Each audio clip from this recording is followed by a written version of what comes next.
Mohan cabinet बैठक में नक्सलवाद के खात्मे के लिए बालाघाट मंडला डिंडोरी से नक्सलवाद के सफाई के लिए 850 कार्यकर्ताओं के पद मंजूर किए गए हैं। इन्हें हर महीने 25,000 मानदेय दिया जाएगा। इसी के साथ ही प्रदेश के पैरालंपिक मेडलिस्ट रूबीना फ्रांसिस और कपिल परमार को 1-1 करोड़ दिए जाने का फैसला किया गया। देखिए खास रिपोर्ट। मोहन कैबिनेट ने बनाया नक्सलवाद के सफाई का प्लान। एमपी के 3 जिलों में 850 पद में होगी भर्ती। बालाघाट मंडला डिंडोरी में होगी नियुक्ति। दिव्यांग ओलंपिक में जीतने वाले बच्चों को 1-1 करोड़ देगी सरकार। मंत्री कैलाश विजयवर्गीय ने दी फैसलों की जानकारी। मध्य प्रदेश में आज कैबिनेट बैठक हुई, जहां मुख्यमंत्री डॉक्टर मोहन यादव ने इसकी अध्यक्षता की। मंत्री कैलाश विजयवर्गीय ने कैबिनेट बैठक में लिए गए फैसलों की जानकारी दी। उन्होंने 10वीं और 12वीं की परिणामों को लेकर कहा कि बहुत अच्छा परिणाम है, हमने क्वालिटी एजुकेशन दिया। सरकारी स्कूलों का परीक्षा परिणाम बेहतर आया है। नई शिक्षा नीति के अंतर्गत जो फेल हो गए हैं वो फिर से परीक्षा दे पाएंगे। 17 जून के आसपास ये परीक्षा होगी।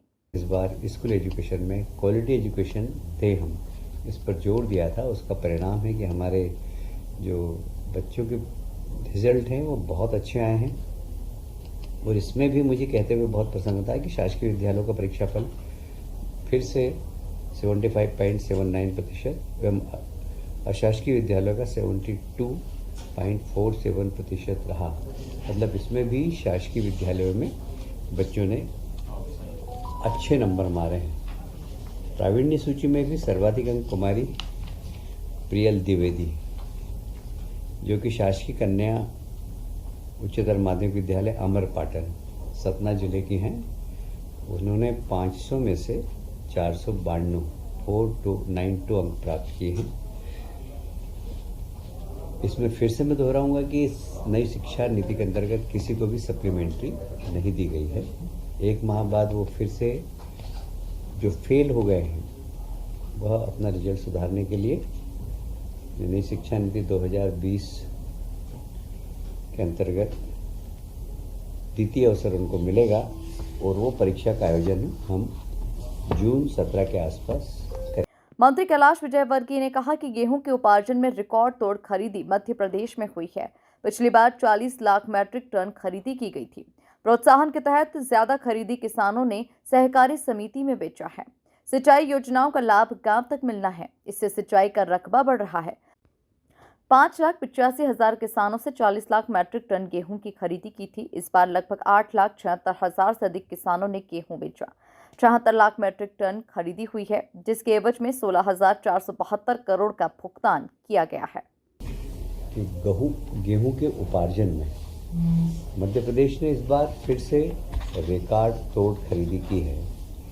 पिछली बार हमने लगभग 40 लाख मैट्रिक टन के आसपास की थी, पर इस बार जो बोनस प्रोत्साहन राशि दी है 175 प्रति क्विंटल, उसके कारण लोगों ने बाजार में गेहूं नहीं बेचा और शासकीय खरीदी केंद्र पर जाकर गेहूं बेचा है। Point number 1।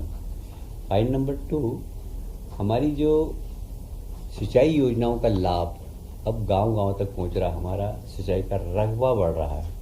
उससे भी बहुत साफ स्पष्ट होता है कि गेहूं का उपार्जन इस बार बहुत अच्छा हुआ, खेती बहुत अच्छी हुई है और इसलिए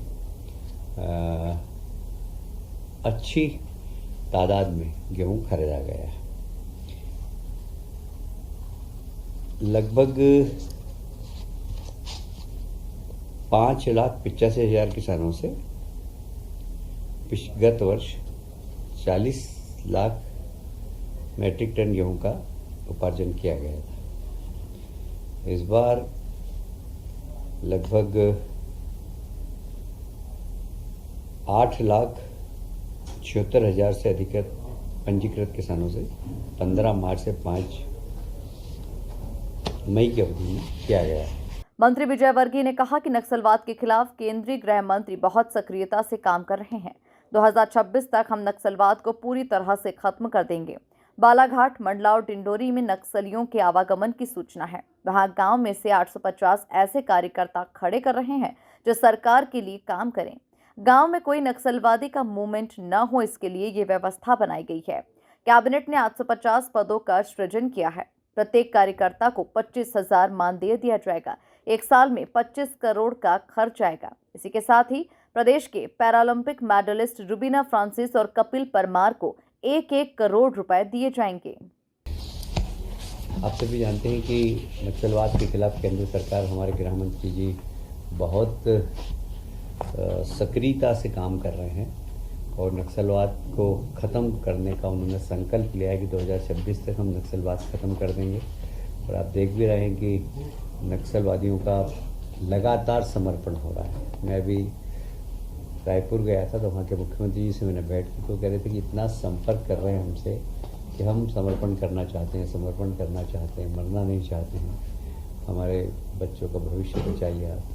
तो अब दौड़ दौड़ के समर्पण के लिए नक्सलवादी सरकार के पास खबर भिजवा रहे हैं। ये एक बहुत बड़ा सरकार के मूवमेंट का असर हुआ है। गृह मंत्रालय ने 7 तारीख को मॉक ड्रिल करने का फैसला किया है, जहां मध्य प्रदेश में भी 5 शहर इंदौर, भोपाल, ग्वालियर, जबलपुर, सतना में मॉक ड्रिल होगी। अभी ये एसओपी नहीं है। युद्ध के दौरान जो खतरे होते हैं उससे समाज को अवगत कराया जाएगा। सायरन बजेगा, उस समय आपको क्या करना है इससे शिक्षित करने का काम किया जाएगा। Bureau report, MP news, Bhopal.